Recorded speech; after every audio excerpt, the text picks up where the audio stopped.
Hello বন্ধুরা, সবাই কেমন আছো? আশা করি ভালো আছো। আজকে চলে গেছিলাম বিয়ে বাড়ি। আমি, আমার বর, আমার শাশুড়ি মা আর আমার পুচকু। তো এই যে দেখো, মা আর পুচকু কিন্তু আগে চলে এসেছে, তারপরে কিন্তু আমি আর তাতানের বাবা চলে এসেছিলাম। এখানে দেখো মিষ্টি ব্রাইড, কি সুন্দর লাগছে দেখতে।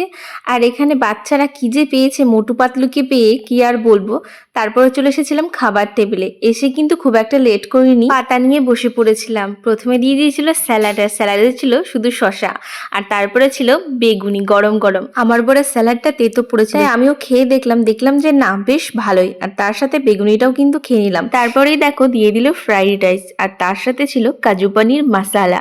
খেতে কিন্তু সেই দুর্দান্ত ছিল। তারপরে দিল চিংড়ি মাছের মালাইকারি, আর সাথে ছিল প্লাস্টিক চাটনি। আর চিংড়ি মাছটা দেখো কত বড়। তারপরে ছিল সাদা ভাত, লেবু, ঝুরি আলু ভাজা আর ডাল। আর তারপরে দিল মাছ তরকারির মতো, সেটাও কিন্তু খেতে দারুণ ছিল। আমি তো খেয়েই সারতে পারছিলাম না। তার মধ্যে দিয়ে দিল মাটন।